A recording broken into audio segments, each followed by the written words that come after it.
Mood खराब हो जाएगा।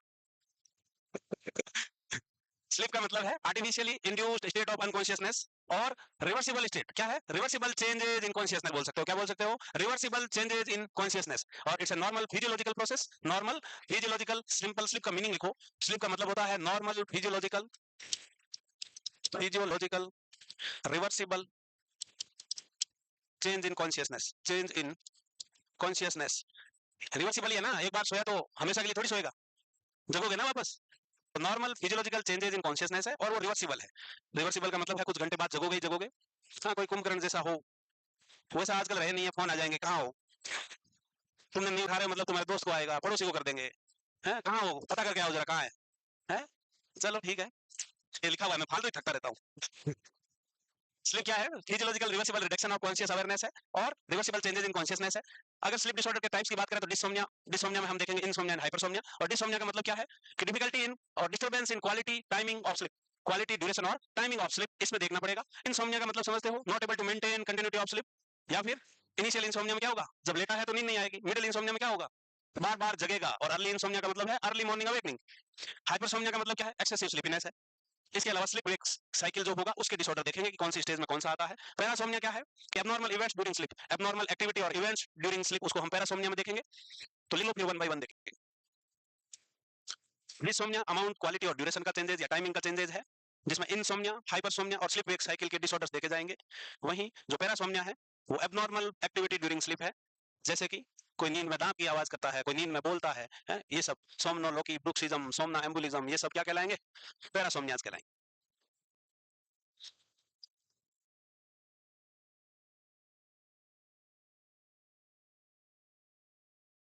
कौन कंट्रोल करता है स्लीप को? स्लीप साइकिल को क्या बोलते हैं? स्लीप वेक साइकिल का क्या नाम है? Circadian rhythm. क्या नाम है? Circadian rhythm. तुम कहाँ चले गए थे भाई? सर से मिलने? अच्छा, सर तो क्लास में ही थे तुम्हारे पास अभी।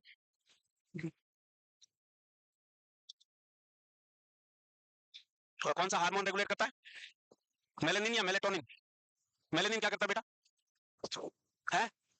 हाँ, स्किन का कलर, पिगमेंटेशन है, स्किन पिगमेंटेशन में रोल है उसका। अब बताओ, बता ही दोगे क्या है? तो तुम कितने नंबर हो? ठीक है, तो लिख लो कि melatonin hormone regulate the sleep, आगे आ जाएगा। सर्केडियन रिदम कितने टाइम का होता है? 24 आवर्स का होता है। कितना होता है? 24 आवर्स का। तो सर्केडियन रिदम और sleep cycle is controlled by pineal gland and duration is 24 hours and hormone is melatonin.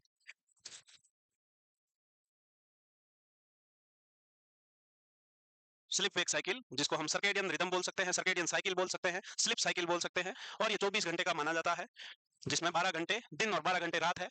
अब इंसान आइडियली कितना सोता है उसके ऊपर है। तुमको कितना सोना चाहिए अभी? है? 12 घंटे सोएगा तो क्या न्याल करेगा भाई? 6 to 8 आवर्स की नींद सफिशियंट होती है। 6 to 8 आवर्स की स्लीप सफिशियंट है। इससे ज्यादा सोने से कुछ नहीं मिलता है। हो गया? लिख ली 2 लाइन। पीनियल ग्लैंड कंट्रोल करता है, हार्मोन का नाम मेलेटोनिन है, और स्लीप वेक साइकिल 24 आवर्स का होता है। ये तुम सबको पता होना है, वैसे ही पता है ना तुमको ये सब। हाँ, तुम होशियार बच्चे हो। अब देखा इनसोम्निया क्या है? तो इनसोम्निया का मतलब यही है कि difficulty in falling asleep, initiation sleep, maintenance of sleep, जिसमें फ्रीक्वेंट अवेकनिंग होगी, नाइट में बीच में बार बार जगेगा, या अर्ली मॉर्निंग जगेगा। वही है तीनों चीजें, कि अगर लेटा है तो नींद आएगी नहीं, अगर आ गई है तो बार बार बीच में जगेगा, और या फिर अर्ली मॉर्निंग में जग के बैठ जाएगा। ये तीनों डिप्रेशन में पैटर्न देखने को मिला था आपको। इंसोम्निया डिप्रेशन में कैसा था? या तो अर्ली इंसोम्निया था, या मिडल था, या फिर इनिशियल था। तुमको कौन सा है? Insomnia is a very common disorder. 15 से 30% जनरल पॉपुलेशन इसका शिकार है, जिसमें तुम भी हो। डायग्नोस्टिक क्राइटेरिया क्या होगा? कि sleep disturbance occurs at least 3 times a week. Insomnia का डायग्नोसिस कब बनेगा? कि हफ्ते में 3 दिन ऐसा हो रहा है। कैसा? जैसा ऊपर लिखा, या तो लेटा है तो नींद नहीं आ रही, आ गई तो बार बार जग रहा है, या फिर अर्ली मॉर्निंग में जल्दी जग रहा है। ऐसा वीक में 3 टाइम हो रहा है, और ऐसा लगातार कितने टाइम से हो रहा है? 1 मंथ से। और इसके कारण उसके ऑक्यूपेशनल और पर्सनल लाइफ पे डिस्टर्बेंस हो रहा है, क्योंकि जब नींद पूरी नहीं होगी तो आप काम ठीक से नहीं कर सकते। जैसे नींद पूरी नहीं करते हो, रात भर बातें करते हो फोन में, इसलिए क्लास में सोते हो तुम। हम्म? नहीं सोते? जो नहीं सोते वो बातें नहीं करते। तो इतना निकम्मा कौन है जो पूरी रात बात करता है? कौन है वो लोग? हैं? कौन है वो? है? अब तुम्हारी बातें आज मेरे को समझ में नहीं आती है। तो इंसोम्निया याद रखना है कि difficulty in initiation of sleep, और difficulty in maintenance the continuity of sleep, या फिर अर्ली मॉर्निंग इंसोम्निया है, अर्ली मॉर्निंग अवेकनिंग है। और ये मोस्ट कॉमन टाइप है। 15 से 30% लोग जनरल पॉपुलेशन स्लीप डिसऑर्डर यानी कि इंसोम्निया से अफेक्टेड रहते हैं। इसको डायग्नोस करने का जो क्राइटेरिया है कि पेशेंट को इंसोम्निया 3 टाइम ए वीक और ऐसा लास्ट 1 मंथ तक से लगातार हो रहा हो, लास्ट 1 मंथ से लगातार हो रहा हो, तब ये इंसोम्निया का डायग्नोसिस बनेगा। 1-2 दिन नींद नहीं आई और जल्दी जग गया, इसका मतलब इंसोम्निया नहीं है। लगातार 1 महीना और उसके साथ-साथ आपका ऑक्यूपेशनल और सोशल फंक्शनिंग में डिस्टर्बेंस हो रहा हो, काम नहीं कर पा रहे हो उसकी वजह से, तो इंसोम्निया कहलाएगा। स्लीप डिसऑर्डर में ब्रेन की वेव्स, स्लीप की स्टडीज और स्लीप के डिसऑर्डर जो स्पेशली स्टेज 4 के डिसऑर्डर्स, इस पे क्वेश्चन आता है एग्जाम में। तो तुमको नींद बहुत प्यारी है, तो तुमको ये डिसऑर्डर भी आते ही होंगे, है ना? आते हैं कि नहीं? नहीं आते? कोई नहीं, आ जाएंगे।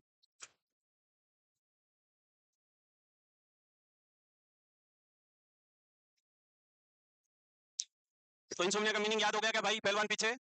सिंपल सी चीज है, इंसोम्निया का मतलब जब बेड पे लेटा है तो नींद नहीं आएगी, अगर आ गई है तो स्लीप की कंटिन्यूटी मेंटेन नहीं होगी, इसका मतलब बार बार नींद से जगेगा, या फिर अर्ली मॉर्निंग में नींद खुल जाना इंसोम्निया कहलाता है। और ऐसा अगर वीक में 3 टाइम्स हो रहा हो और ये सिम्टम्स लगातार 1 मंथ से आ रहे हैं, जिसके कारण सोशल और ऑक्यूपेशनल डिस्टर्बेंस हो रहा हो, सोशल एंड ऑक्यूपेशनल डिस्टर्बेंस हो रहा हो, तो इंसोम्निया कहलाएगा।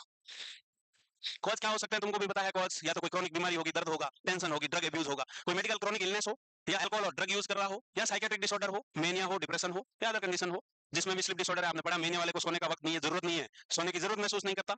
वहीं डिप्रेशन वाले में तीनों टाइप का इंसोम्निया देखने को मिलता है। इसके अलावा सर्टेन सोशल कॉज और behavioural habits. Behavioural cause, social cause क्या होगा? बताओ बताओ। हैं? डीजे बजा रहे? सोशल कॉज क्या होगा? हाँ, सोशल कॉज में क्या हो सकता है कि सोशल कॉज वो कॉज है जो आपको सोने नहीं दे रहे हैं, जैसे ब्रेकअप। ब्रेकअप से नींद नहीं उड़ती, ऐसा कुछ नहीं है। हम्म? शादी से उड़ती है? देखो अपना अपना तरीका है, कौन कैसे हैंडल करता है उस पे है।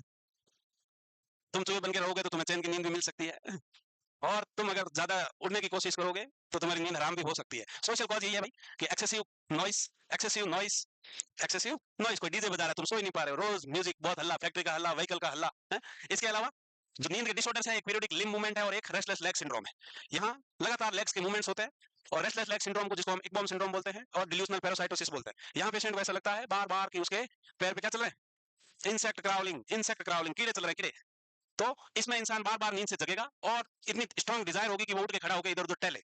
और पीरियोडिक लिम्ब मूवमेंट में just simply small group of muscles में इनवॉलेंटरी ट्विस्टिंग और कॉन्ट्रैक्शंस होते हैं, और लगातार पैर हिलते रहते हैं। बहुत सारे लोगों को ऑब्जर्व किया आप, नींद में पैर हिलाते रहते हैं, पैर हिलाते हैं फिर जग जाते हैं, पैर हिलाते हैं और फिर जग जाते हैं, फिर करवटें बदलेंगे। वो इनवॉलेंटरी मूवमेंट्स है।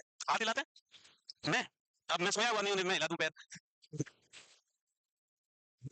अब देखते हैं पीरियोडिक लिम्ब मूवमेंट्स क्या होगा। नाम से ही दिख रहा है, क्या हुआ, नहीं लिखा? पीरियोडिक लिम्ब मूवमेंट नाम से ही दिख रहा है कि लिम्स का रेगुलर इंटरवल के साथ नाइट में या ड्यूरिंग स्लीप मूवमेंट्स होता रहेगा, जिससे इंसान की नींद खुलेगी बार बार।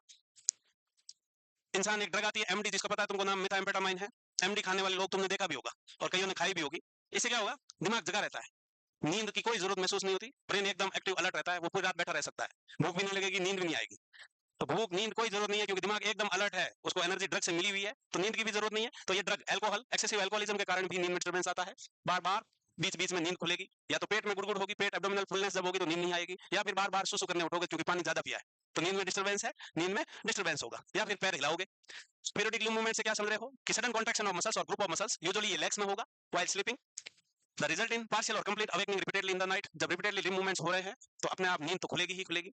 इसको ट्रीट करने के लिए यूजुअली बेंजोडाइजेपिन की ड्रग्स देते हैं। अब बेंजोडाइजेपिन क्या ड्रग है? एल्प्राजोलम। सबसे कॉमनली यूज होने वाली ड्रग है वो है एल्प्राजोलम। तो पीरियोडिक लिम्ब मूवमेंट्स कि इनवॉलेंटरी मसल्स मूवमेंट्स और मसल्स कॉन्ट्रैक्शन के कारण रिपीटेड लिम्ब मूवमेंट्स का होना, जिसके कारण स्लीप का डिस्टर्बेंस होगा, इसको हम पीरियोडिक लिम्ब मूवमेंट्स कहेंगे। और दोपहर हिलता रहेगा तो बार बार नींद से जगेगा। तुम साथ में कमेंट्री ना करो रे, तुम्हें बिगाड़ दिया है मैंने, सुधारना पड़ेगा लग रहा है। कोई समस्या नहीं मिलेगा, तुम्हारी हरकतों को देखते हुए ऐसा लग रहा है। कल से मैं तुम सबको पीछे वालों यहाँ बैठाऊंगा, यहाँ, ठीक है? बेंच पे नहीं, नीचे। चलेगा? चलेगा ना? ठीक है। तब तुम बच्चे थे, बैठ पाते थे, बैठ नहीं पाओगे, पैर दुखेंगे। हम्म, ठीक है, देखते हैं।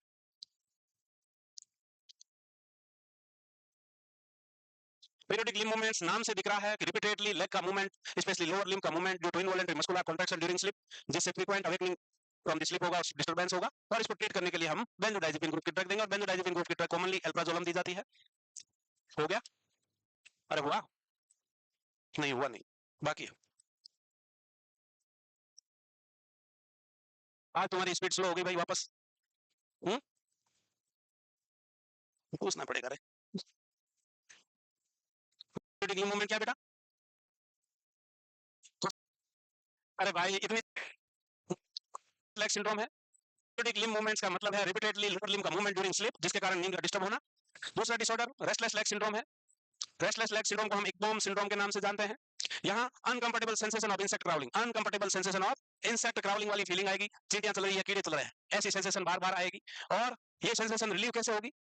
रिलीव कैसे होगी कि या तो पैर को हिलाओ या फिर नींद से उठ के चलो, तो अपने आप पैरों में जो झंझनाहट है वो खत्म हो जाती है। पर नींद में बार बार डिस्टर्बेंस होगा, इसके कारण this can cause difficulty in initiation of sleep as well as patient keep on moving the leg. पूरी रात जब पैर हिलता रहेगा, चींटियां चल रही है, ऐसे करता रहेगा, तो नींद आएगी नहीं। और इसको ट्रीट करने के लिए जो ड्रग दी जाती है, याद रखना है, वो है रोपिनेरोल।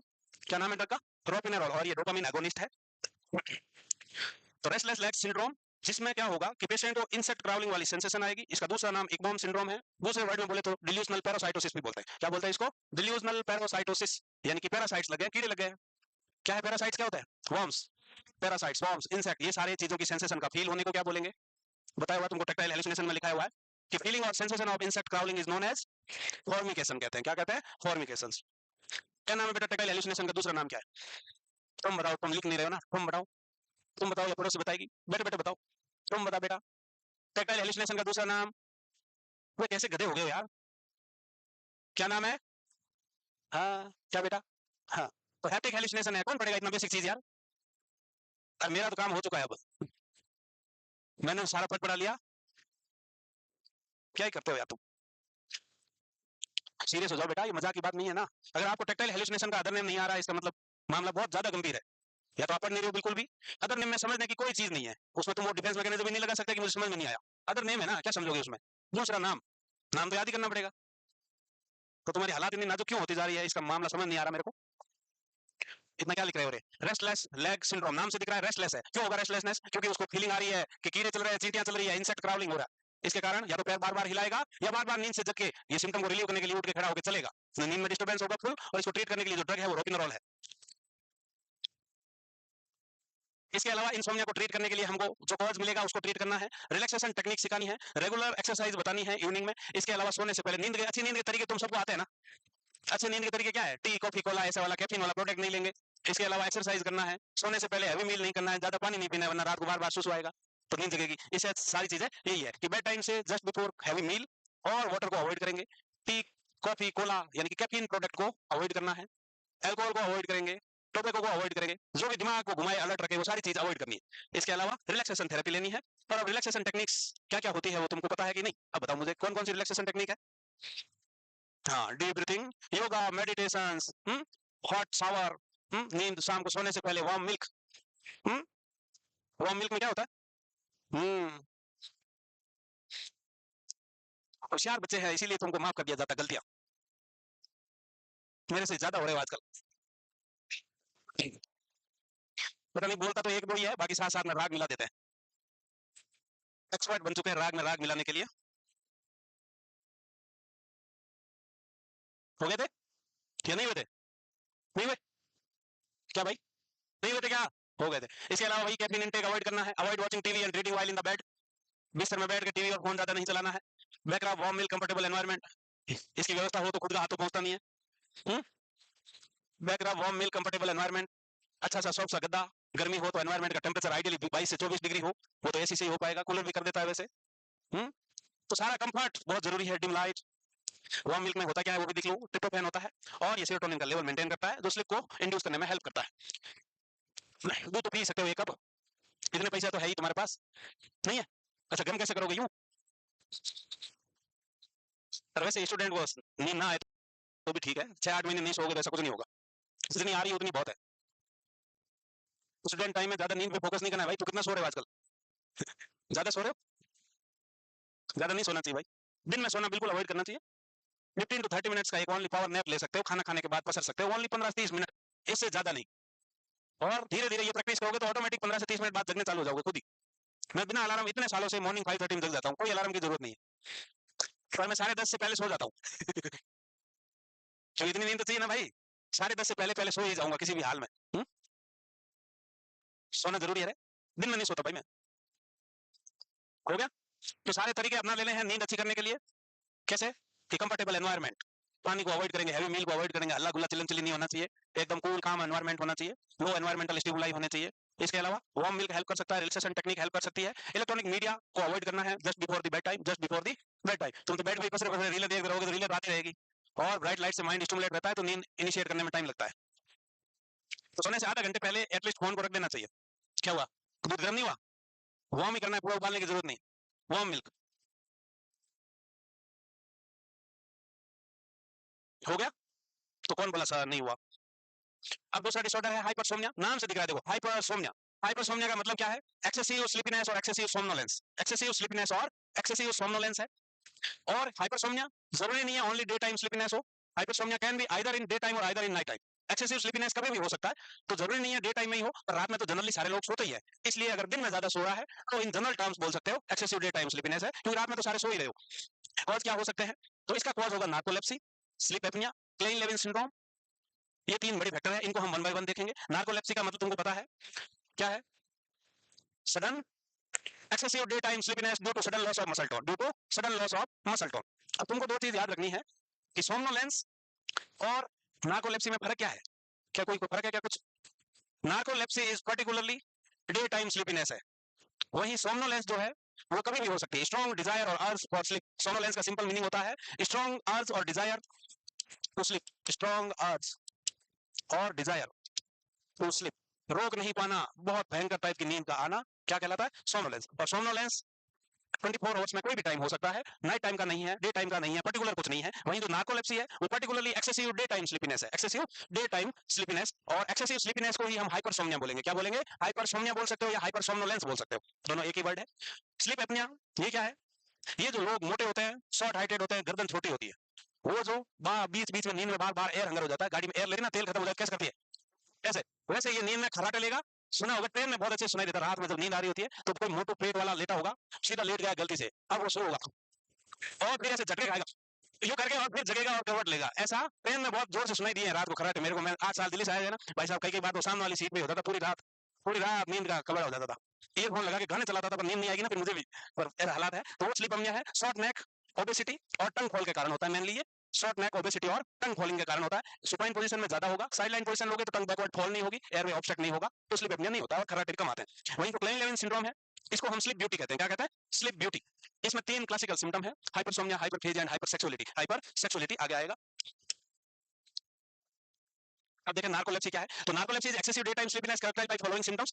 क्लासिकल तीन चार सिम्टम्स देखने को मिलेंगे। एक मिलेगा स्लीप अटैक, नाम से देख पा रहे हो, the patient has irresistible urge for sleep which can occur at any time during the day. दिन में बहुत भयंकर इच्छा, भाई साहब रोक नहीं पा रहा है, कोई आंख जगा रहा है फिर भी जा रहा, नींद में बार बार स्लिप अटैक आ रहा है बीच बीच में। दूसरा आता है कैटाप्लेक्सी, और इसका मतलब होता है sudden loss of muscle tone. कई लोग होते हैं ऐसे जो बस में खड़े हैं हैंडल उसके बावजूद नींद आ रही है, बार बार आती है ऐसी नींद कई सारे लोगों को, कहीं भी बैठे हैं। ये क्या है, वो स्लिप अटैक हुआ, और स्लिप अटैक के साथ क्या हुआ, लॉस ऑफ मसल टोन हुआ, और लॉस ऑफ मसल टोन के कारण गिरने जैसी फीलिंग आती है। तो due to which patient can even fall, जब मसल टोन बॉडी की लॉस हो जाएगी तो जब नींद की झपकी आएगी तो गिर सकते हैं। हुआ तुम्हारे साथ ऐसा, क्लास में तो इतनी गहरी झपकी आ नहीं पाती, वरना यहीं गिर जाओ और चिपके हुए बैठे ना दूसरे से टकरा जाओगे हो। क्या हुआ इतना एक्साइटेड का है भाई नार्कोलेप्सी में,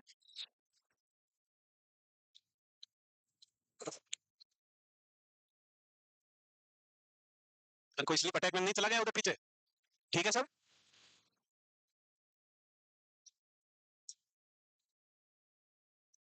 क्लेन लेविन सिंड्रोम आ जाएगा, स्लिप ब्यूटी बोलते हैं क्लेन लेविन सिंड्रोम को।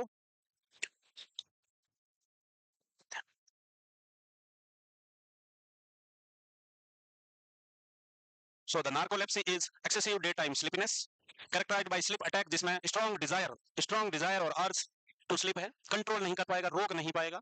दूसरा देखने को मिलेगा कैटाप्लेक्सी, और कैटाप्लेक्सी मतलब है sudden loss of muscle tone, sudden loss of muscle tone.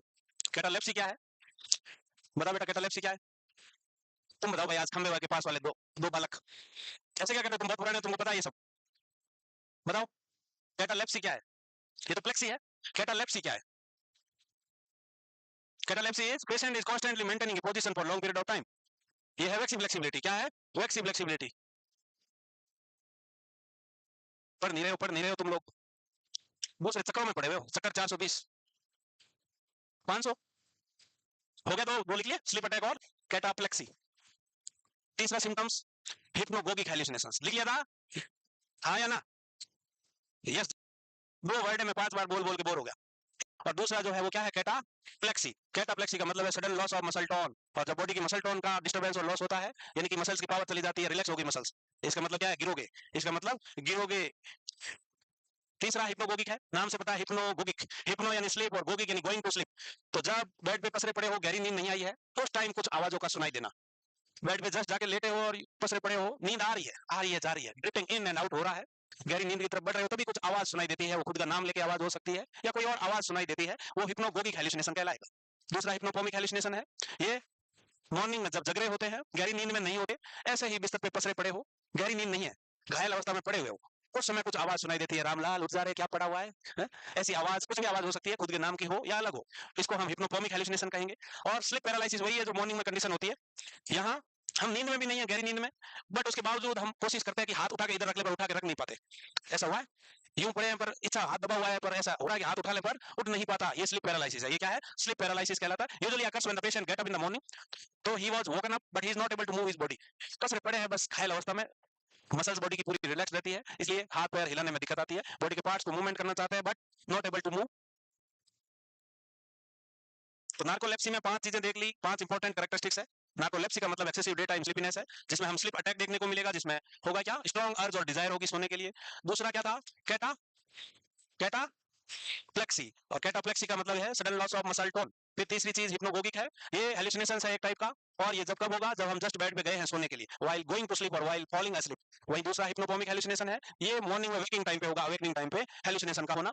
और जो स्लीप पैरालिसिस है, यहाँ गहरी नींद में नहीं होते बट बॉडी को मूव नहीं कर पाते, बॉडी को मूव नहीं कर पाते, ये स्लीप पैरालिसिस कहलाता है। क्वेश्चन आता है, which of the following is not a characteristic of narcolepsy.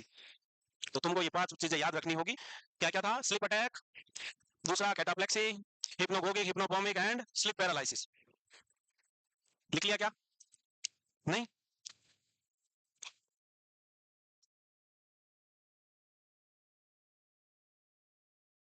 हूँ, कॉफी, गोली तो खा लें कहीं को, इन गोली क्या करें। हम्म, हम्म, अरे तो नार्कोलेप्सी में 5 चीजें याद रख लेना है। इसके अलावा नार्कोलेप्सी का जो कॉज होता है वो न्यूरोट्रांसमीटर हाइपोक्रेटिन की डेफिशिएंसी होता है, ये जरूर याद रखना है, हाइपोक्रेटिन। इसके अलावा, नाराज ना होना तुम, हो गया भाई। तो नार्कोलेप्सी में 5 चीजें याद रख लेना है। इसके अलावा नार्कोलेप्सी का जो कॉज होता है वो न्यूरोट्रांसमीटर हाइपोक्रेटिन की डेफिशिएंसी होता है, ये जरूर याद रखना है, हाइपोक्रेटिन। नार्कोलेप्सी हाइपोक्रेटिन न्यूरोट्रांसमीटर की डेफिशिएंसी से होता है। हाइपोक्रेटिन का काम है, वो इंसान की अलर्टनेस और एपेटाइट को स्टिमुलेट करता है, अलर्टनेस और एपेटाइट को स्टिमुलेट करता है। और हाइपोक्रेटिन कहां बनता है, हाइपोथैलेमस में बनता है। इसको ट्रीट करने के लिए जो ड्रग देंगे नार्कोलेप्सी को, वो क्या देंगे, सीएनएस स्टिमुलेंट ड्रग देंगे। क्या देंगे, central nervous system stimulant drug देंगे। और वो स्टिमुलेंट ड्रग या तो मोडाफिनिल है या फिर एम्फेटामाइन है। क्योंकि क्या हो रहा है, दिमाग सो रहा है बार बार, नार्कोलेप्सी में हो क्या रहा है कि ब्रेन अलर्ट नहीं रह रहा है, तो ब्रेन को अलर्ट करने वाली ड्रग्स देनी है। और अलर्ट करने वाली ड्रग्स को हम सीएनएस स्टिमुलेंट ड्रग कहते हैं। और स्टिमुलेंट ड्रग का एग्जांपल तुम्हारे सामने है, मोडाफिनिल देंगे या एम्फेटामाइन देंगे।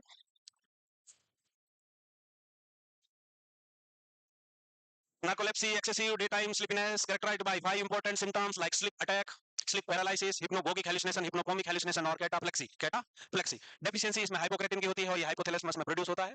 हाइपोक्रेटिन का काम है माइंड को अलर्ट रखना और एपेटाइट को स्टिमुलेट करना। जब इसकी डेफिशिएंसी होगी तो सेंट्रल नर्वस सिस्टम ब्रेन को स्टिमुलेट करने वाली ड्रग्स देंगे, और उन ड्रग्स के नाम एम्फेटामाइन और मोडाफिनिल है।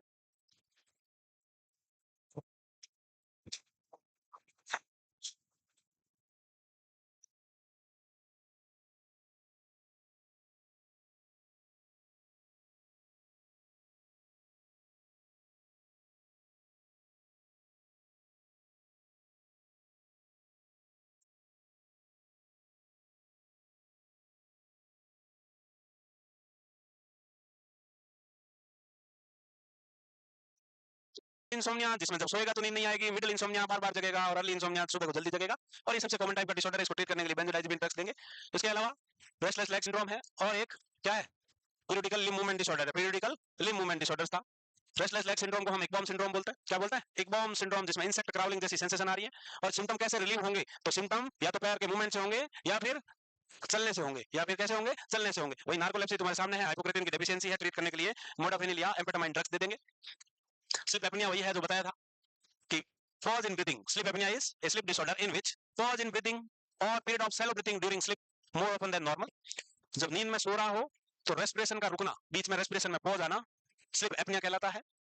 Mostly seen in obese person और शॉर्ट नेक वाले पर्सन में देखने को मिलेगा, जो बहुत मोटे हैं और गर्दन बिल्कुल छोटी है। तुम सबकी गर्दन शतुरमुर्ग जैसी है, तुमको नहीं होगा ये। मेनली साइड लाइन पोजीशन में टंग फॉल नहीं होगी, तो साइड लाइन पोजीशन में स्लिप अपने कम होगा।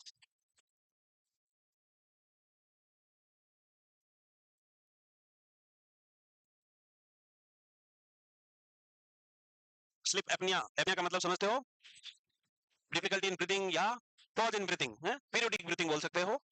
और ये ड्यूरिंग स्लीप है, इसलिए इसका नाम स्लीप एपनिया है। यहाँ फ्रीक्वेंटली जब इंसान को सांस नहीं आएगी, ब्रीदिंग डिफिकल्टी, ऑक्सीजन की कमी होगी, तो बार बार नींद से जगेगा। और नींद से जगने का कॉमन कॉज यही है कि वो बहुत मोटा है, छोटा है और गर्दन छोटी है, बिल्कुल खुद बहुत मोटा है, गर्दन छोटी है। सुपाइन पोजीशन में लेटेगा तो टंग फॉल के चांसेस ज्यादा है, इसलिए लेटरल पोजीशन में सिम्टम रिलीव रहते हैं, और लेटरल पोजीशन में नींद में स्लीप एपनिया के चांसेस कम होते हैं। इसके अलावा अगर सुपाइन में लेटना ही है तो 2-3 तकिया लगाना है, 2-3 तकिया लगा के लेटेगा तो टंग फॉल नहीं होगा, टंग फॉल होगा नहीं। आ रहे किसी को खराटे जोर जोर से क्या? हम्म? किसको आता है? जोर से खराटे आते हैं क्या किसी को? नहीं आते? फिर ठीक है, आगे आएंगे, अभी तो टाइम है।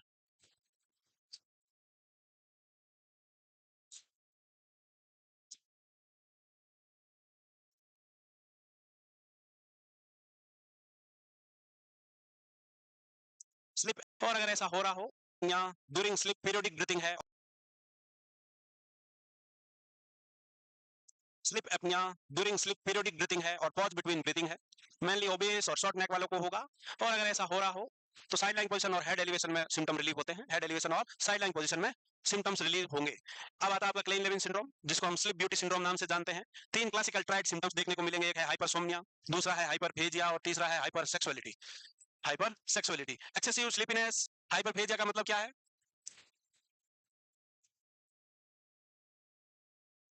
हम्म, हाँ, अरे बहुत ज्यादा खाएगा, ठूस ठूस के खाएगा, खाता जाएगा, ये हाइपरफेजिया है। और तीसरा जो कैरेक्टरिस्टिक फीचर है वो एब्नॉर्मल सेक्सुअल बिहेवियर में इंक्रीज होना या increase in sexuality, increase in sexuality, 3 important symptoms देखने को मिलेंगे।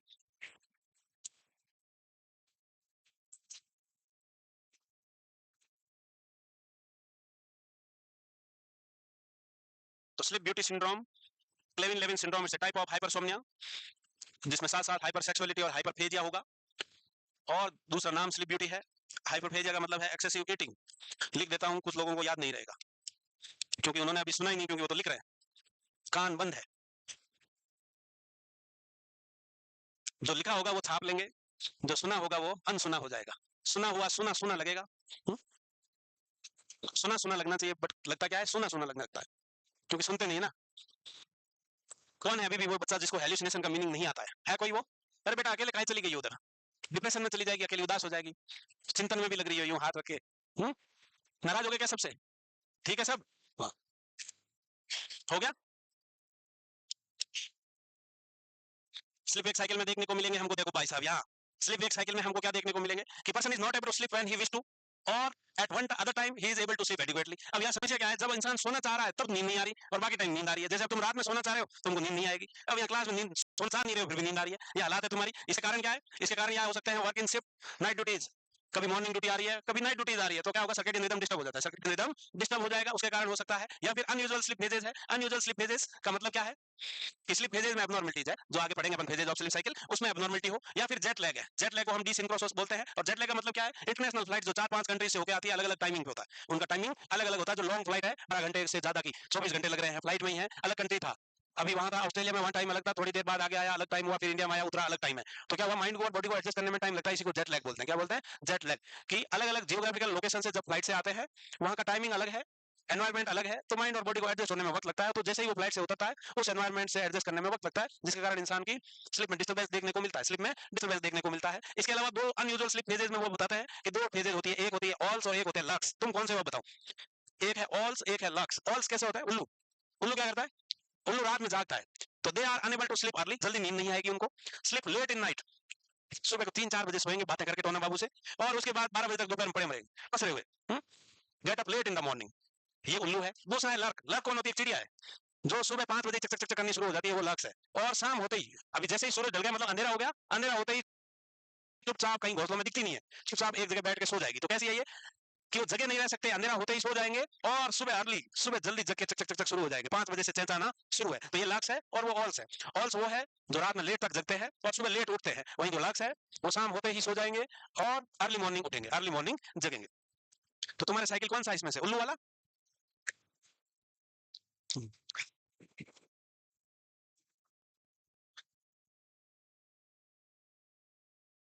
ऑल स्लीप साइकिल वो साइकिल है जो जल्दी सो नहीं सकते, और जब जल्दी सोएंगे नहीं तो लेट ही उठेंगे मॉर्निंग में। दूसरे जो लाक्स है, लाक्स एक चिड़िया है जो शाम होते ही, वो लेट नाइट तक जग नहीं सकती, शाम होते ही सो जाएगी और अर्ली मॉर्निंग में जग जाएगी।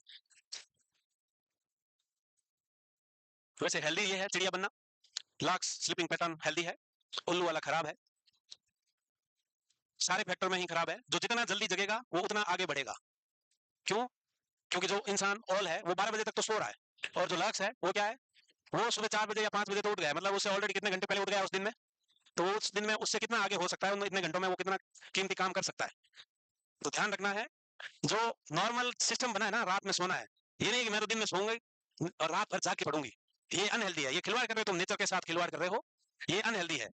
कितना भी इंसान कितना भी कंट्रोल कर ले, पूरी रात जग के पढ़ रही हूँ मैं तो और पूरे दिन सोऊंगी, वो अनहेल्दी पैटर्न है, वो खराब पैटर्न है। आप पूरी रात क्वालिटी स्टडी नहीं कर सकते, नींद की तकियां तो आएगी ही आएगी। फिर क्या करोगी, उठ के चाय बनाने की कोशिश करोगी, बातें करोगी, टहलोगी, फोन देखोगी, एक आध 2 घंटे तो उसमें चले जाएंगे और नींद भी वेस्ट होगी। और दिन में वो क्वालिटी नींद नहीं आ सकती, क्योंकि दिन में एनवायरमेंट अलग है ना, एनवायरमेंटल स्टिमुलाई है। और दिन में जो रात की 6 घंटे की है वो दिन में 12 घंटे में सोओगे तो भी पूरी नहीं होगी, क्योंकि दिन में बार बार बीच में जगोगे, फोन करेगा, लोग आवाज देंगे, खाना भी खाना होगा, कभी कोई सफाई वाला आएगा, कभी कोई पानी वाला आएगा, कभी वार्डन आएगी, कभी कुछ आएगा। रात में 12 से 6 के बीच कोई नहीं आएगा, है ना। तो रात में ही सोना है तुमको, ये नहीं कि पूरी रात पढ़ूंगी मैं और दिन में सोऊंगी या सोऊंगा, ऐसा नहीं करना है। तो स्लीप एक साइकिल्स में एबनॉर्मल साइकिल्स है, एक लक्स है और एक ऑल्स है। दूसरा जेट लैग के कारण हो सकता है और शिफ्ट वर्किंग के कारण हो सकता है। होगा तुम्हारी भी, जब नाइट लगेगी, हैबिट नहीं पड़ेगी ना हॉस्पिटल में भी, तो नाइट करके आओगे, रात में सोने को नहीं मिला तो दिन में सोओगे तो नींद आएगी नहीं उतनी। दिन में इंसान चाहे कितना ही सो ले, वो नींद नहीं आएगी, तुम्हारे भी हालात तब कंफ्यूजन वाले होंगे और नींद आती जाती रहेगी दिन भर। लिख लिया था। फिर आता है पैरासोम्निया। अब इसमें एबनॉर्मल स्लीप पैटर्न है, और एबनॉर्मल स्लीप पैटर्न में हम देखेंगे सोमना एम्बुलिज्म। सोमना एम्बुलिज्म नाम से दिख रहा है कि नींद में चलना है, स्लीप वॉकिंग है, ये क्या है, स्लीप वॉकिंग। दूसरा होता है नाइट टेरर। नाइट टेरर का मतलब है वो भयंकर डरावना सपना, नींद में भयंकर डरावना सपना, वो नाइट टेरर है। फिर आता है एक ब्रुक्सिज्म। ब्रुक्सिज्म का मतलब है टीथ ग्राइंडिंग ड्यूरिंग स्लीप, दांतों की कड़कड़ आवाज करना, सोमनोलॉकी, नींद में बड़बड़ाना। एबनॉर्मल स्लीप पैटर्न, सोने को और sleep talking. Night terror, night terror का मतलब है वो भयंकर डरावना सपना, नींद में भयंकर डरावना सपना, तो नाइट टेरर है। फिर आता है एक ब्रुक्सिज्म। ब्रुक्सिज्म का मतलब है टीथ ग्राइंडिंग ड्यूरिंग स्लीप, दांतों की कड़कड़ आवाज करना, सोमनोलॉकी, नींद में बड़बड़ाना, बात करना, स्लिप टॉकिंग कहलाता है। नॉक्टूरिया पता है रात को अंदर सू कर देना है।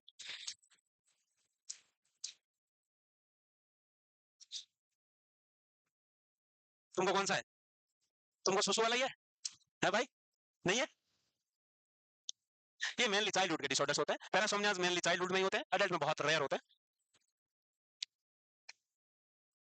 एक नाइट टेरर होता है, एक नाइट मेयर होता है, दो चीजें, दोनों अलग अलग है दोनों सपने ही और दोनों ही डरावने हैं। बस डिफरेंस क्या है, ये नाइट टेरर है जो गहरी नींद में होगा। अब गहरी नींद कौन सी स्टेज होती है, non rapid eye movement, NREM. NREM गहरी नींद होती है, तो ये नाइट टेरर जो होगा एनआरईएम में देखने को मिलेगा। और जो नाइट मेयर है वो भी डरावना ही सपना है, बट वो आरईएम स्लिप में होगा। और नाइट मेयर आरईएम स्लिप में है, नींद गहरी नहीं है, इसलिए जगने के बाद हमें वो सपना याद रहेगा। कई बार हम रात में जगते हैं 1-2 बजे, गहरी नींद से डर जाते हैं एकदम से, और सपना याद करने की कोशिश करते हैं कि क्यों डरा, क्या सपना था वो, पर वो पूरा क्लियर याद नहीं आता है। वो तो था नाइट टेरर, जिसको पावर्स नक्चरनस बोलते हैं, क्योंकि वो गहरी नींद वाला था इसलिए याद नहीं है। सुबह को हल्की नींद में पसरे पड़े खूब सपने आ रहे हैं, वो जब जगते हैं तो हमें याद रहता है, उठ के बताते भी हो, अरे यार रात सपना आया था ऐसा। वो क्या है, वो नाइट मेयर है। वो क्या है, नाइट मेयर कहलाता है। सोमना एम्बुलिज्म, नींद में चलना है, लॉकी बात करना है, ब्रुक्सिज्म दांत का कड़कड़ आवाज करना है, टीथ ग्राइंडिंग बोलते हैं जिसको। नॉक्टूरिया यूरिन पास करना है, और टेरर है डरावना सपना।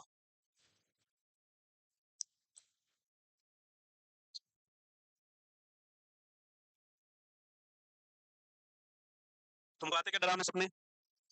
नहीं आते? आ रहे नहीं? नहीं, कोई सपना नहीं आ रहा? और नींद में ये दिमाग में पढ़ाई का भी नहीं चल रहा? क्या हुआ, कुछ कहना चाहती हो, कहो। पढ़ाई की भी रीलें नहीं चलती दिमाग में, कि जब तक तुम जो पढ़ रहे हो, इसका मतलब है बहुत कम सिर्फ पढ़ाई पढ़ाई पढ़ाई का रहेगा, और रील चला रहे हो और वापस घंटे भर होगा नहीं। नॉक्टर्नल एन्यूरेसिस का बेस्ट ट्रीटमेंट क्या है? ट्रीटमेंट ऑफ चॉइस पूछा जाए तो बेड अलार्म है। बेड अलार्म क्या है, कि एक आध बूंद सुसु आते ही अलार्म बजने लगेगा, एक आध सुसु की बूंद पड़ते ही अलार्म बज जाएगा, तो ऑटोमेटिक जग जाएगा, प्रोसेस रुक जाएगा, बाकी का प्रोसेस बाथरूम में होगा। ये बेड अलार्म है। मेडिकेशन दे सकते हैं, टीसीए, इमिप्रामाइन। इसके अलावा इंट्रानेजल डेस्मोप्रेसिन बेटर अल्टरनेटिव है। ये 3 चीजें ट्रीटमेंट में आती है, सबसे बेस्ट तो बेड अलार्म है ही है। दूसरा इमिप्रामाइन देते हैं, टीसीए जो ड्रग है। इसके अलावा डेस्मोप्रेसिन दे सकते हैं। डेस्मोप्रेसिन क्या करता है? डेस्मोप्रेसिन क्या करता है?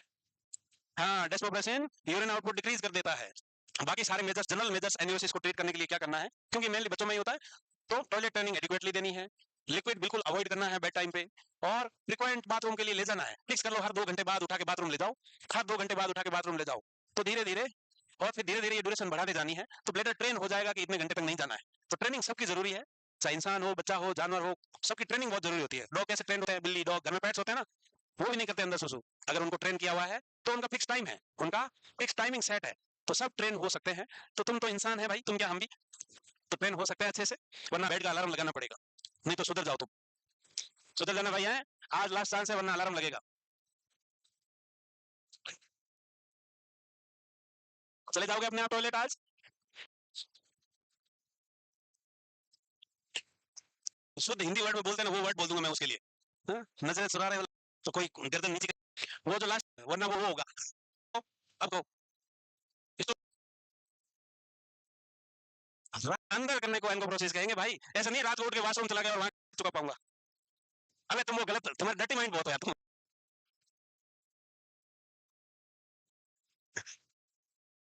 ठीक है कोई बात नहीं, चलो डायग्नोसिस कैसे करना है, स्लीप डिसऑर्डर को डायग्नोस करने के लिए पेशेंट को ऑब्जर्व करना है, ऑब्जर्वेशन से सब पता चल सकता है कि नींद में क्या नॉर्मल एक्टिविटी कर रहा है, उससे पता चलेगा। इसके अलावा या तो पॉलीसोमनोग्राफी कर सकते हैं और ईईजी कर सकते हैं, पॉलीसोमनोग्राफी और ईईजी कर सकते हैं। तो करो ईईजी, करो ईईजी। क्या होता है बेटा, क्या देखते हैं ब्रेन में, केमिकल देखते हैं, ब्रेन की इलेक्ट्रिकल एक्टिविटीज देखते हैं। क्या देखते हैं, ब्रेन की इलेक्ट्रिकल एक्टिविटीज।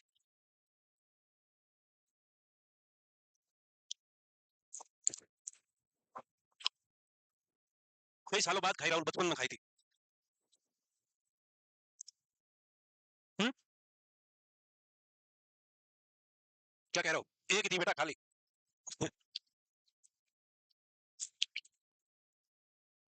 निकली 3 चीज। अब देखो पॉलीसोमनोग्राफी का क्या, पहले क्वेश्चन आ गया देखो, नॉट सीन इन नार्कोलेप्सी, पीछे के बच्चे चुप रहेंगे, बाकी सब बोलेंगे।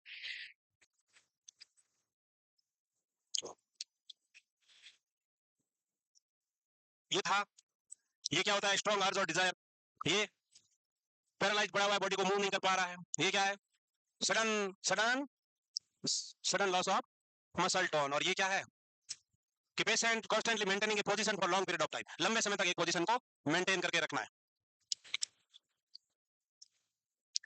अब देखते हैं अपन स्लिप साइकिल देखते हैं। स्लिप की स्टेजेस ऐसे बोला जाए तो 2 है, और दोनों की टोटल साइकिल की फेज गिनी जाए तो 5 है, यानी कि non rapid eye movement, rapid eye movement, नाम से दिख रहा है non rapid eye movement. Non rapid का मतलब क्या है, गहरी नींद है, आई मूवमेंट्स नहीं होंगे, आई मूवमेंट्स नहीं होंगे। और दूसरी है आरईएम स्लिप, जिसको हम बोलते हैं rapid eye movement slip. NREM slip की 5 फेजेज होती है। अरे भाई क्या चक्कर है, तुम 3-4 लोगों का, वो एक लड़की, तुम 3-4 लड़के, वो कभी पीछे बात करती, कभी इधर कभी इधर, क्या चक्कर बेटा, क्या तेरे को गोली की कमी हो गई थी, गोली चाहिए तो चॉकलेट दी ना, अभी कुछ दिया मैंने देखा, क्या था वो, है पेन था भाई, तुम पेन नहीं दिया यार। 5 स्टेजेस ऑफ स्लिप है, टोटल जो स्लिप का साइकिल होगा 90 मिनट्स में, हर 90 मिनट्स में स्लिप साइकिल रिपीट्स होते हैं, ये याद रखना है। एवरी 90 से 110 और 120 मिनट स्लिप साइकिल रिपीट होते रहते हैं, ये जरूर याद रखना है। स्टेज 1 to 4 जो होगी वो non rapid eye movement slip कहलाती है, एनआरईएम स्लिप कहलाएगी, और एक जो साइकिल है वो आरईएम स्लिप का होगा। इसके अलावा एनआरईएम स्लिप को हम क्या बोलेंगे, ऑर्थोडॉक्स स्लिप बोलेंगे। ऑर्थोडॉक्स स्लिप का मतलब डीप स्लिप, यहाँ क्या है, डीप स्लिप। और जो आरईएम स्लिप है इसको हम पैराडॉक्सिकल स्लिप बोलेंगे। क्या बोलेंगे, पैराडॉक्सिकल। पैराडॉक्सिकल का मतलब क्या होता है, अपोजिट। पैराडॉक्सिकल का मतलब है अपोजिट, तो स्लिप का अपोजिट क्या है, वेकिंग स्टेट, जगा हुआ। तो आरईएम स्लिप कैसी है, लाइट स्टेट स्लिप है, इसलिए जगे हुए जैसी नींद है। ये कैसी नींद है, गहरी नींद नहीं है, जगे हुए जैसी ही है, इसलिए इसको पैराडॉक्सिकल स्लिप बोलते हैं। और जो ओरिजिनल स्लिप है गहरी नींद, उसको हम ऑर्थोडॉक्स स्लिप कहेंगे।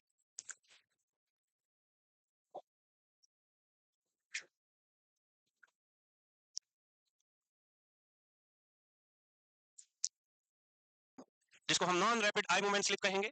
और जो दूसरी फेज है वो आरईएम स्लिप है। अरे बालक, चेक शर्ट वाले बालक, क्या बातें कर रहा है इतनी, क्या भाई तुम दोनों, हाँ एक तुम और एक तुम, मुझे भी बताओ, सीक्रेट था, नहीं था, नॉर्मल ऑर्थोडॉक्स स्लिप है। वहीं जो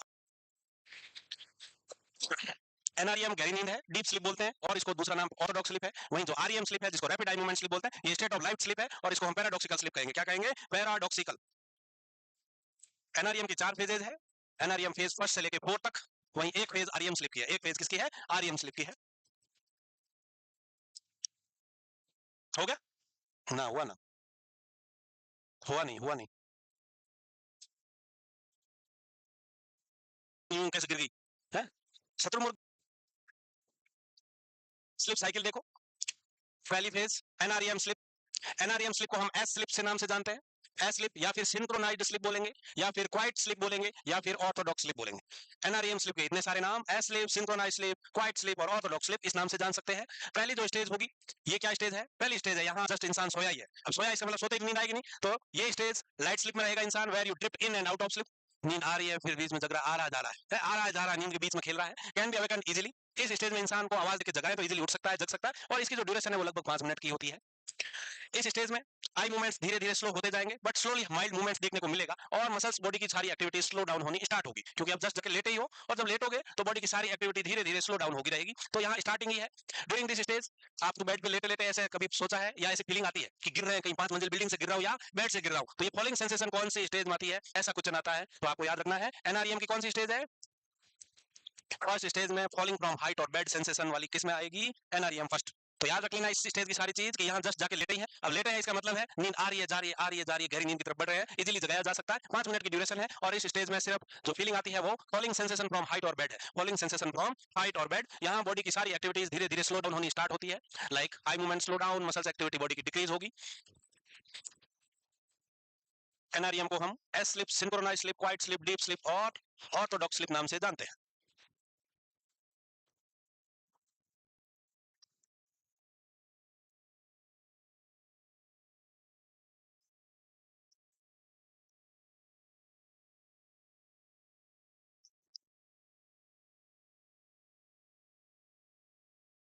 लिख लो भाई, लिख लिया? लिखा हुआ है पहले का? अरे तूने तो लिखा। क्यों भाई पहलवान, अलग अलग रंग की टोपी, क्या बात है? कल सफेद थी आज काली है, तो संडे बिना टोपी है। ठीक है।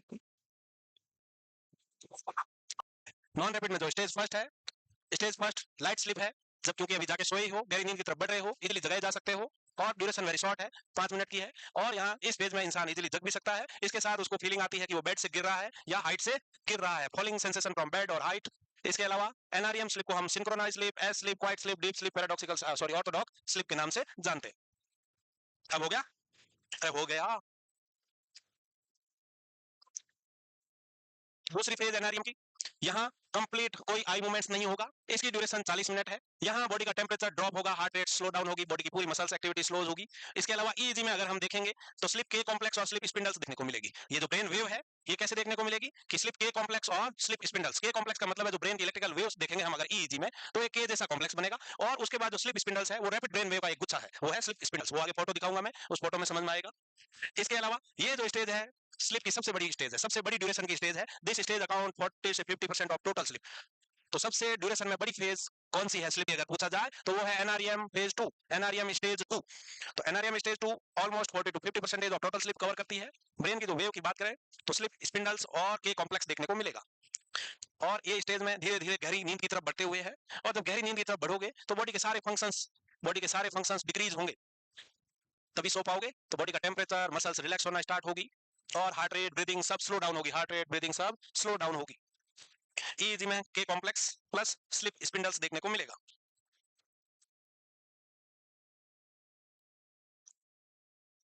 एनआरईएम फर्स्ट में वेव नहीं लिखा था क्या? लिख लो, एक लाइन पीछे पन्ना पलट के लिख लो, theta wave. Theta wave NREM first लिखा था ना इसके पहले वाला ही, वही एक लाइन लिख लो, क्या वेव दिखेगी भाई? Theta wave. Theta wave seen in EEG. किसमें? एनआरईएम फर्स्ट में। एनआरईएम फर्स्ट में थीटा वेव है, एनआरईएम सेकंड में के कॉम्प्लेक्स और स्लिप स्पिंडल्स है, एनआरईएम थर्ड एंड फोर्थ में डेल्टा वेव होगी। कौन सी वेव होगी? Delta. And third and fourth he pure deep sleep की फेज है। उसी फेज में वो सारे हरकतें होगी, कौन सी वाली? जो पैरासोमनियाज है, उनको स्टेज 4 डिसऑर्डर के नाम से जानते हैं। स्टेज 4 हर में भी होती है, 4 में भी होती है, but most commonly seen in stage 4, इसलिए स्टेज 4 डिसऑर्डर कहते हैं, जिसमें सोमनैम्बुलिज्म, सोमनोलोकी, नाइट टेरर, ब्रुक्सिज्म, ये सारी चीजें देखने को मिलेगी। तो स्लीप की जो नॉन रैपिड आई मूवमेंट की फेज है एनआरईएम फर्स्ट, वो इनिशियल फेज ऑफ स्लीप है, इनिशियल फेज ऑफ स्लीप है जहां इंसान drift into sleep and out, in and out होता रहता है, इजीली जगाया जा सकता है, ड्यूरेशन 5 मिनट की है, और फॉलिंग सेंसेशन आती है, और ईजी में थीटा वेव होती है, इतना याद रखना है। वहीं जो दूसरी फेज है, यहाँ धीरे धीरे और नींद की गहराइयों की तरफ बढ़ते हुए हैं, बॉडी की सारी एक्टिविटी स्लो डाउन हो रही है, हार्ट रेट, ब्रीदिंग, टेम्परेचर सब स्लो डाउन होगा, मसल एक्टिविटी सब slow down, eye movement completely stop हो जाएगा, और इस स्टेज की जो ड्यूरेशन है वो बाकी स्लीप की स्टेज से सबसे ज्यादा है, और ये ऑलमोस्ट 40 से 50% की ड्यूरेशन इसी में होता है। और ईजी में बात करें तो के कॉम्प्लेक्स और स्लिप स्पिंडल्स देखने को मिलता है। लिख लिया? स्टेज थर्ड, थर्ड स्टेज की जो ड्यूरेशन है वो 20 से 25 मिनट है। और नींद गहराइयों की तरफ बढ़ती हुई है, sleep deepens and duration is 20 से 25 minutes. During this stage a person may experience sleep walking, night terror, talking during sleep और बेड वेटिंग, ये सारे सीन हो सकते हैं। और ईईजी में हमें कौन सी वेव दिखेगी? Delta delta. ये और गहरी नींद है, ड्यूरेशन 20 से 25 मिनट है, इसमें वो सारे पैरासोम्निया देखने को मिल सकते हैं, sleep walking, sleep talking, bruxism, enuresis सब देखने को मिलेगा।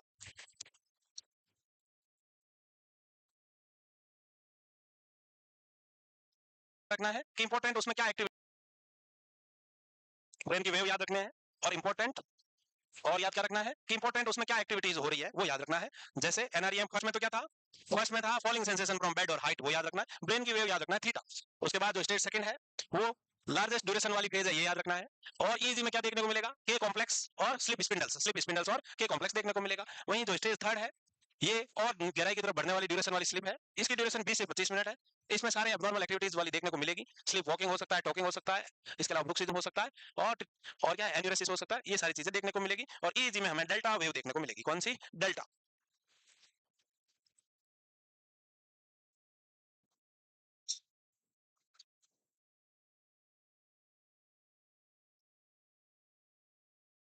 जिन नींद आज करे एक मार्कर ले ले, यूं गलका क्रिया कर हाथ आता, ये हम है नहीं ना, तो क्या करना है? हाईलाइट। ठीक हो? नाइट स्लीप, इसके अलावा क्वाइट स्लीप, इसके अलावा ऑर्थोडॉक्स स्लीप के नाम से जानते हैं। और एनआरईएम फर्स्ट सेकंड, फर्स्ट में फॉलिंग सेंसेशन आएगा, थीटा वेव दिखेगी, सेकंड में के कॉम्प्लेक्स और स्लीप स्पिंडल्स दिखेंगे, मैक्सिमम ड्यूरेशन वाली स्टेज है, थर्ड में हमें डेल्टा वेव दिखेगी और पैरासोम्नियास देखने को मिलेगा। जो फोर है उससे पहले एक बार फोर लिख लो, फिर ये दिखाऊंगा। फोर कहां गई यार? फोर को साथ ही कर दिया क्या? आगे आई हुई क्या, लिखी हुई क्या तुम्हारे? आएगी? कब आएगी बे? कब आएगी बे? कब आएगी? आई ना, बहुत देर बाद आई है। तो पहले ये लिखो फिर बैक चलेंगे, ताकि तुम्हारा बैलेंस ना बिगड़े मामला। ये भी अब कई जगह डिस्क्रिप्शन में नॉन रैपिड आई मूवमेंट की तीन स्टेजेस को डिस्क्राइब किया गया कि थर्ड एंड फोर्थ सिमिलर है, third and fourth similar phase है, दोनों डीप स्लीप की स्टेज है, और दोनों में ब्रेन में इलेक्ट्रिकल एक्टिविटीज भी सेम है, ब्रेन की वेव भी सेम है, इसलिए दोनों को कंबाइंड लिखते हैं कई जगह। तो स्टेज 4 क्या है कि deep sleep continue as the brain produces delta wave almost exclusively, people aroused from this state feel disoriented for few minutes, क्योंकि नींद फुल गहरी वाली है। अगर इस नींद में फुल गहरी नींद में कोई आके एकदम से उठा दे तुमको, तो थोड़ी देर तक यूं देखते ना, हाँ देखो है, कंफ्यूज रहता है वो, कुछ बता, हाँ, अरे हाँ, तो वो वाला डिसोरिएंटेशन, ये गहरी नींद वाली फेज है, non rapid eye movement stage 4। इसके अलावा स्टेज 4 डिसऑर्डर कहलाता है। ये सारे क्या कहलाते हैं भाई? ये स्टेज 4 डिसऑर्डर कहलाता है, याद रखना है, स्टेज 4 डिसऑर्डर। थर्ड में भी होता है but more commonly in stage 4, more commonly in stage 4।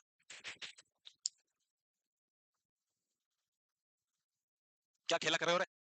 हम्म, दिख रहे हो मुझे?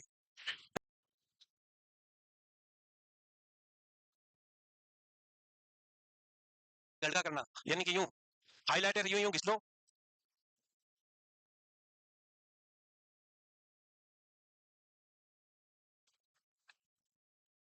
समझ रहे हो? क्वालिटी गिर रही है इसका मतलब है। बताओ।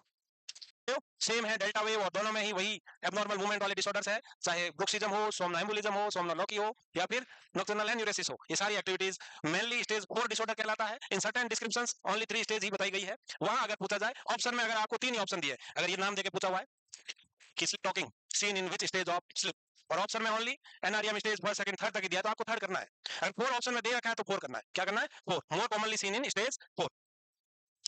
हो गया? वाह। लिखा हुआ है also seen in stage third but most of the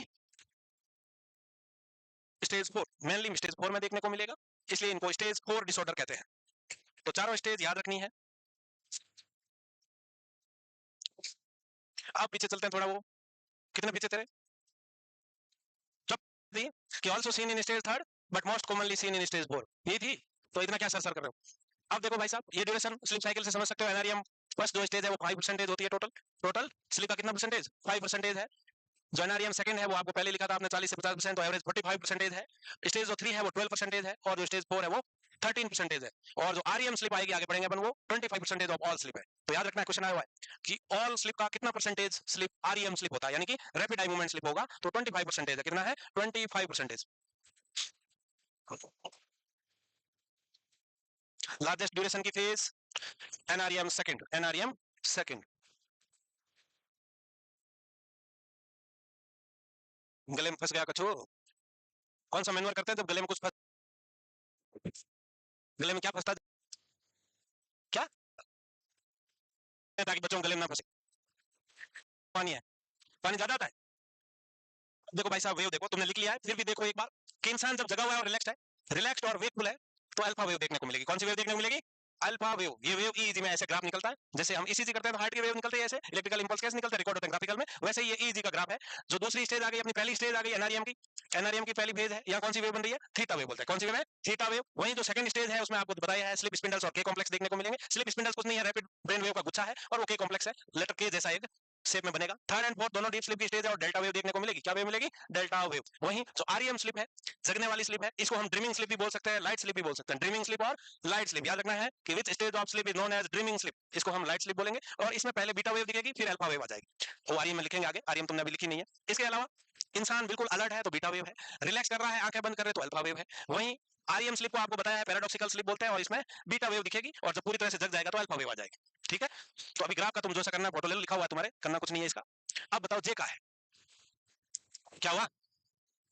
हाँ तो फोटो लो ना, फोटो लो, लो लो लो। नहीं चाहिए तो कोई बात नहीं, नहीं चाहिए तुम्हारी मर्जी भाई, हमको का है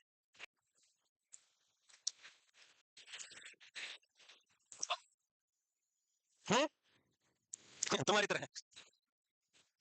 तो सीधा सीधा दिख रहा है स्लिप स्पिंडल्स एंड के कॉम्प्लेक्स है, स्लिप स्पिंडल्स और के कॉम्प्लेक्स किस में देखने को मिलेंगे? स्टेज फर्स्ट में कौन सी वेव थी? स्टेज फर्स्ट में कौन सी है? सेकंड में ये हो गया, थर्ड एंड फोर्थ में डेल्टा कौन सी है? बहुत बढ़िया, डेल्टा कौन सी है? बहुत बढ़िया, ये हो गया था। अब आर्यम है। आर्यम स्लिप को हम paradoxical sleep, active sleep, desynchronize sleep और ड्रीमिंग स्लिप बोलते हैं।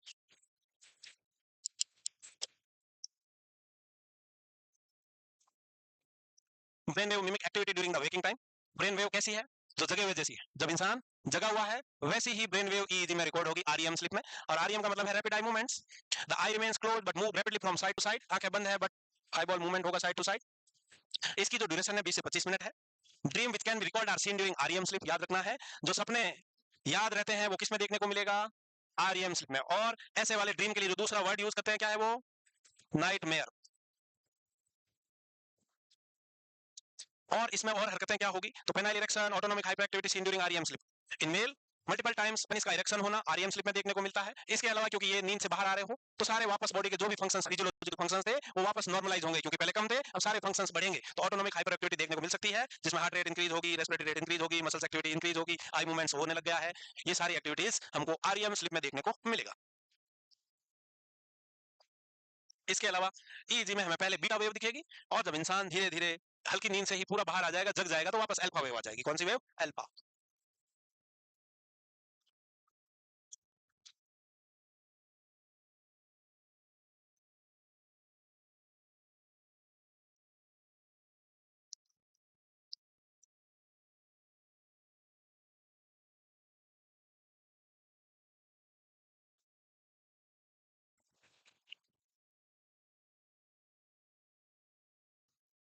समझ?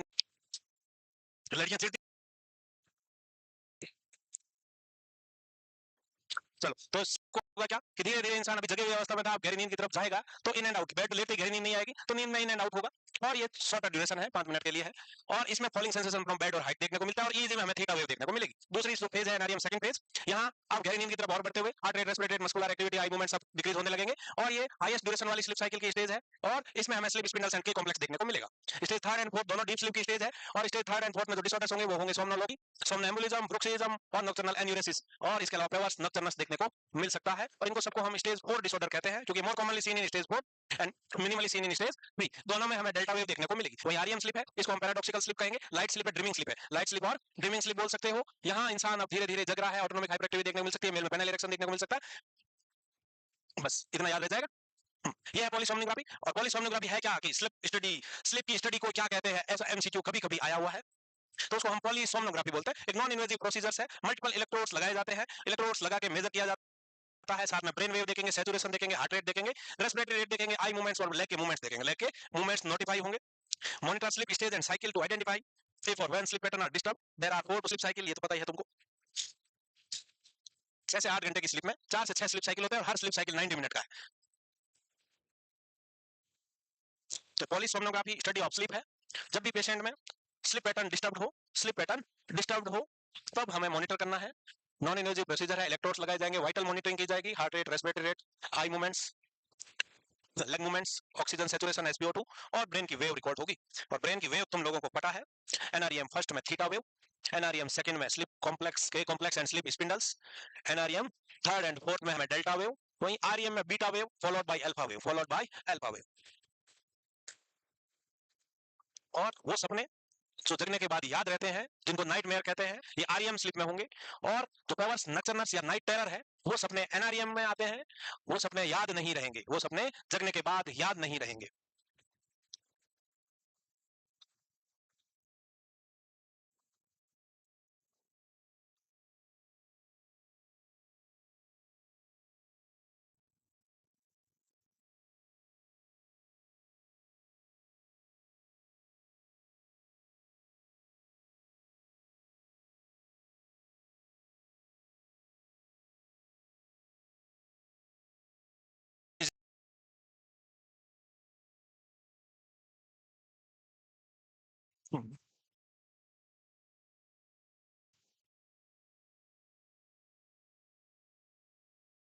समझ?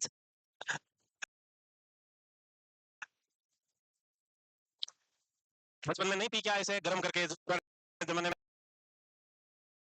और कहते हैं, जिनको नाइट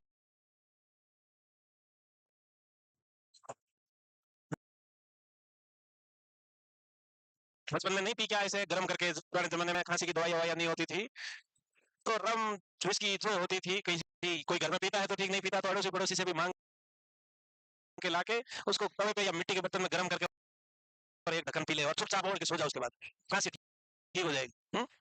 पर अब वो खांसी ठीक नहीं होती ना। हाँ, हो गया। तो पॉलीसोमनोग्राफी एक नॉन इन्वेजिव प्रोसीजर है, जिसमें ब्रेन में इलेक्ट्रोड्स लगाए जाते हैं, साथ में मॉनिटर क्या किए जाएंगे, वाइटल मॉनिटरिंग की जाएगी, लेग मूवमेंट्स देखेंगे, आई मूवमेंट्स देखेंगे, हार्ट रेट, रेस्पिरेटरी रेट, ये सब चेक करेंगे, और ब्रेन की इलेक्ट्रिकल एक्टिविटीज रिकॉर्ड होगी। सब ये एक घड़ी जैसी डिवाइड है, एक घड़ी जैसी डिवाइस जिसमें स्लिप की ड्यूरेशन रिकॉर्ड रहेगी, 14 दिनों तक लगातार हाथ में बांध के रखना है। जिसको हम एक्टिग्राफी बोलेंगे। क्या बोलेंगे? एक्टिग्राफी। कि watch like device one on the wrist that can determine sleep and wake over the 14 days period। 14 दिनों तक लगातार रिकॉर्ड करना है इसमें, कि इंसान क्या एक्टिविटी कर रहा है, कब सोया, कितना जगा, वो सब इसमें रिकॉर्ड होगा। एक्टिग्राफी है। तो कभी ऐसा फोटो आ जाए घड़ी जैसा, तो तुमको एक्टिग्राफी कर देना है। हुँ? कर दोगे? चलो, उम्मीद है तुमसे वैसे।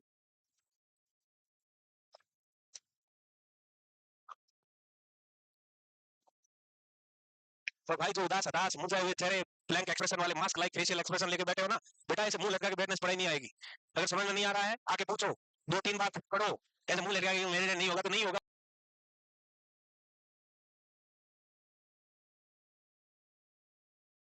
टाइम मिले किसी और टीचर से पूछ लो, मैं हूँ, मेरे से पूछ लो, 3 घंटे पढ़ो।